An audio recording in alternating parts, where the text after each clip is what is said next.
అసలేమీ లేవు.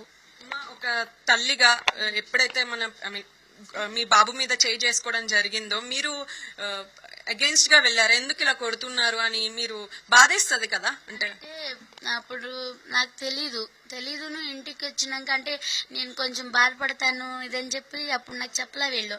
తర్వాత ఇది చేశారు. ఎందుకంటే నా పిల్లలే నాకు నా రెండు కళ్ళు, వాళ్ళే నా ప్రపంచం. ఇంకా దాంతోనే కొంచెం బాధ అనిపించింది. ఇప్పుడు తీసుకెళ్లారు పోనీ వ్యాను, బాబుని కొట్టకుండా ఉండి తీసుకెళ్ళినా ఓకే కదా. ఇంకొకటి చూసుకున్నట్టయితే సీఎం రేవంత్ రెడ్డి కూడా మీ వంటకాలు రుచి చూస్తా అన్నారు. ఏం స్పెషల్స్ చేస్తారు? ఆయన మా ఈ హోటల్కి రావడమే అదృష్టం. ఆయనకి ఏది నచ్చితే అది చేసి పెడతాను, ఇదంటే అది చేసి పెడతాను.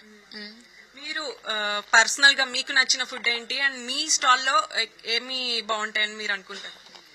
అన్ని బాగుంటాయి, అది లేదు ఇది లేదు, అన్ని బాగుంటాయి. అన్ని అంటే అన్ని.